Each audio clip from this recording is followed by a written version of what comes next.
Assalamualaikum dan salam sejahtera. Nama saya Muhammad Safwan bin Muhammad Nasri, bernombor mati di 2019108902 akan menerangkan kaedah pengajaran dan pembelajaran yang digunakan dalam kaedah membaca, iaitu teknik menerak imej. Saya menggunakan teknik menerak imej kerana teknik ini akan sesuai digunakan kepada pelajar sama ada di peringkat sekolah menengah ataupun sekolah rendah, kerana dapat membantu pelajar untuk mengenali, memahami secara imej mental dan juga untuk mereka memahami dengan lebih jelas. Baiklah, maksud definisi bagi teknik ialah satu kaedah untuk mencerita suatu kerja dan sebagainya. Manakala definisi bagi menerak ialah memasukkan, memperhatikan ataupun menggunakan. Manakala definisi bagi imej ialah foto ataupun gambar. Baiklah, untuk menjayakan teknik menerak imej terdapat 3 perkara asas bagi menjayakan teknik menerak imej, iaitu model guru, latihan bersepadu dan yang ketiga, latihan berdiri. Ketiga-tiga perkara asas ini diterjemahkan kepada 6 langkah bagi menjayakan teknik menerak imej.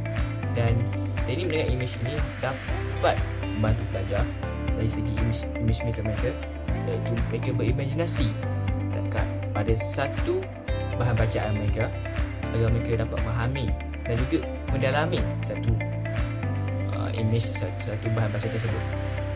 Baiklah, terdapat 6 langkah yang digunakan bagi menjayakan teknik menerak imej. Apakah 6 langkah itu? Baiklah, kita saksikan 6 langkah tersebut.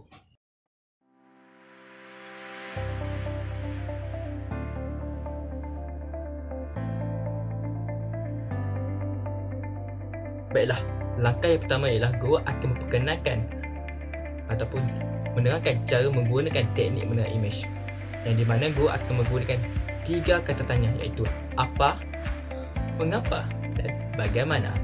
Dan di mana guru akan menerangkan ataupun menjelaskan bagaimana strategi menerak imej dapat membantu pelajar dalam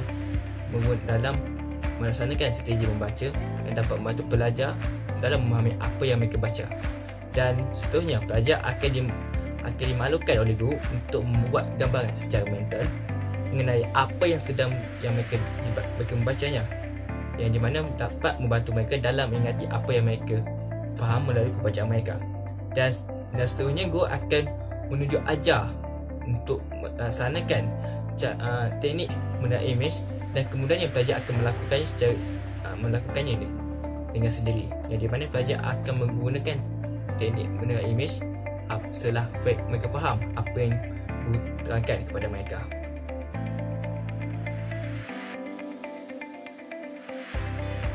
Baiklah, kita beralih pada langkah yang kedua. Langkah yang kedua ialah guru akan memilih teks yang berbentuk deskriptif yang panjangnya lebih kurang 1 patah kata sahaja.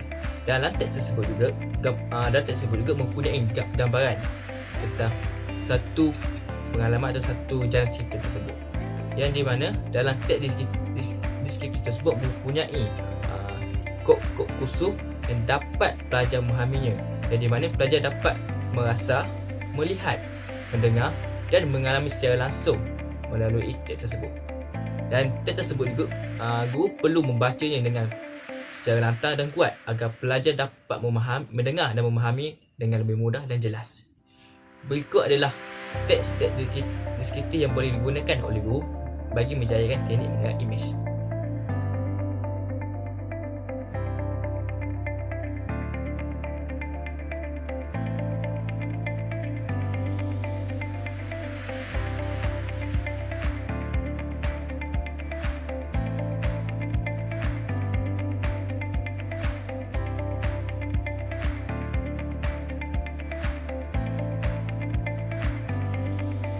Baiklah, kita beralih pada langkah yang ketiga. Langkah yang ketiga ialah guru akan menunjukkan cara penggunaan strategi kepada pelajar, iaitu strategi teknik menerak imej. Guru akan melakukan 2 teknik, iaitu teknik berfikir dan teknik bersuara. Dan kemudiannya guru juga akan berkongsi kepada pelajar tentang pengetahuan yang sedia ada serta hubungan peribadi mereka. Sebagai contoh, guru akan membaca teks deskriptif tersebut di hadapan pelajar dengan kuat, dengan lantang. Ini dapat membantu pelajar dan guru untuk memahami ataupun mengetahui dengan lebih jelas terhadap teks deskriptif yang guru bacakan di dalam bilik darjah.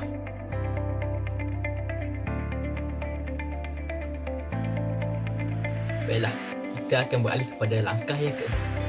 Langkah keempat ialah guru akan mengajak pelajar untuk menghuraikan imej yang mereka bayangkan sebentar tadi, yang di mana pada langkah yang kedua guru telah memilih teks deskriptif dan guru telah membacanya secara lantang kepada pelajar di dalam bilik darjah. Yang di mana langkah keempat ini pelajar telah dibekalkan dengan latihan bersepadu, yang di mana pelajar akan menghuraikan imej seperti apa yang saya cakapkan tadi dan menghuraikan imej apa yang mereka gambarkan ketika guru membaca teks tersebut.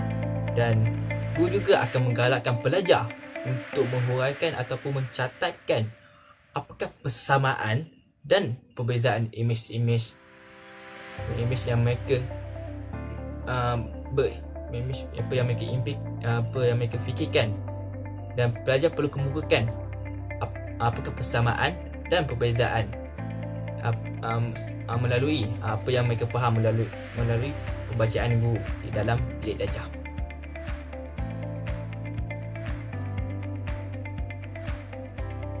Baiklah, kita akan beralih pada langkah yang kelima.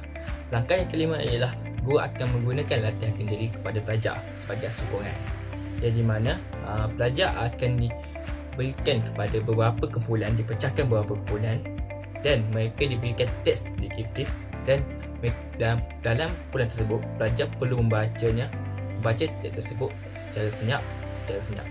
Dan setelah pelajar telah membaca teks tersebut, pelajar akan bergilir-gilir diminta untuk bercakap kepada pasangan tersebut dalam kumpulannya mengenai imej yang mereka bina ketika mereka membaca teks tersebut, dan juga punca yang menyebabkan mereka dapat membina imej tersebut melalui pembacaan mereka.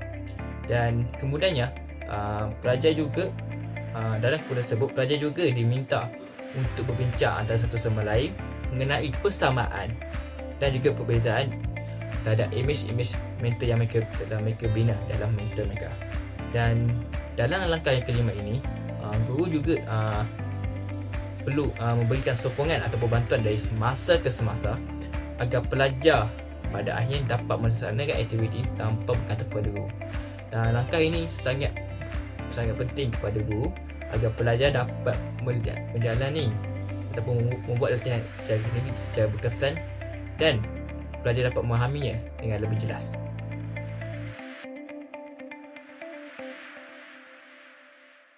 Baiklah, kita beralih pada langkah yang seterusnya dan langkah yang terakhir, iaitu langkah yang ke-6. Baiklah, langkah yang ke-6 ialah memerlukan guru untuk menyediakan latihan kendiri kepada pelajar, yang di mana pelajar perlu menjalani latihan kendiri agar mereka dapat mengasah dan juga memahami dengan lebih jelas secara kendiri berkenaan dengan teknik mencerah imej.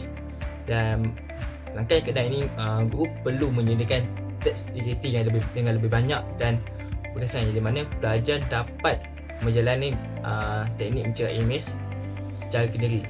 Ini penting kerana pelajar dapat mengasah kemahiran teknik mencerah imej agar mereka dapat mengaplikasikannya dalam pengajaran kaedah membaca. Dan ini adalah berikut keenam teknik, 6 langkah yang diperlukan bagi menjayakan teknik mencerah imej bagi kaedah membaca. Baiklah, kita akan beralih kepada kelebihan dan juga kelemahan apabila menggunakan teknik mencerah imej dalam sesi pengajaran dan pembelajaran di dalam bilik darjah. Baiklah, kita berfokuskan kepada kelebihan yang dahulu apabila menggunakan teknik mencerah imej.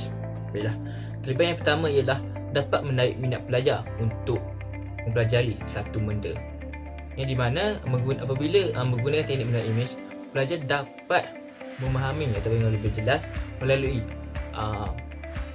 imej ataupun warna yang lebih jelas melalui teks deskriptif, yang di mana pelajar mudah tertarik kepada imej yang diberikan oleh guru yang terdapat dalam teks deskriptif. Dan seterusnya ialah kelebihan yang kedua ialah pelajar dapat mudah faham dan juga mengetahui dengan lebih jelas melalui objektif pembelajaran yang dilakukan oleh guru, yang di mana pelajar dapat memahami, ini kerana pelajar dapat memahami sesuatu benda melalui pencahayaan visual ataupun pencahayaan image, yang ini dapat membantu pelajar untuk mengetahui ataupun mudah faham melalui apa objektif yang guru ingin sampaikan dalam bilik belajar. Dan yang kelebihan yang ketiga pula ialah dapat meningkatkan kualiti pengajaran dan pembelajaran di dalam bilik belajar. Hal ini dikatakan demikian kerana penggunaan image bergambar ataupun image visual dan juga berkenaan dengan warna dapat menarik minat pelajar, dan ini juga dapat meningkatkan lagi kualiti pembelajaran antara pelajar dan guru.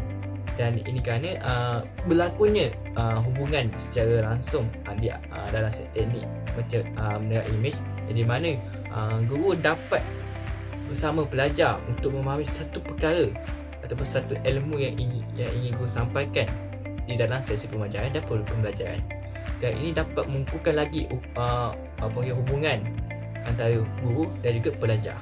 Dan ini ini secara tidak langsung dapat meningkatkan kualiti pengajaran dan pembelajaran di dalam bilik belajar, kerana wujudnya hubungan yang baik antara guru dan pelajar. Baiklah, kita balik pada kelemahan teknik menerak image. Terdapat beberapa kelemahan yang terdapat apabila menggunakan teknik menerak image, dan antaranya ialah penggunaannya yang tidak praktikal. Ini kerana teknik menerak image menggunakan teks deskriptif yang mempunyai gambar rajah dan mempunyai patah-patah yang 10 patah yang tidak lebih daripada 100 patah-patah sahaja, dan ianya besar kecil. Dan teknik menerak image juga tidak sesuai digunakan kepada pelajar di dalam bilik belajar yang mempunyai jumlah pelajar yang ramai. Dan ini menyebabkan dengan jumlah pelajar yang ramai, ini menyukarkan kepada guru untuk menyediakan teks deskriptif dan juga menjayakan teknik menerak image dalam sesi pengajaran dan pembelajaran. Dan kelemahan yang kedua ialah teknik ini kurang sesuai untuk dikomersialkan. Hal ini katakan demikian kerana teknik macam ini ialah teknik yang tidak canggih ataupun kurang menarik untuk digunakan kepada setengah pelajar. Dan teknik ini hanya menggunakan teks yang mempunyai kandungan gambar image dan juga patah-patahan teks yang mempunyai patah-patahan tidak lebih daripada 100 perkataan sahaja. Dan teknik ini juga teks deskriptif juga mudah rosak ataupun mudah hilang apabila pelajar ataupun guru bersikap cuai dalam penjagaannya. Dan teks ini hanya dapat digunakan dalam tempoh masa yang singkat sahaja sekiranya pelajar dan guru tidak menjaganya dengan rapi. Kesimpulannya, teknik menerak image adalah salah satu cara ataupun teknik yang digunakan oleh guru bagi meningkatkan kefahaman pelajar dalam pembacaan mereka.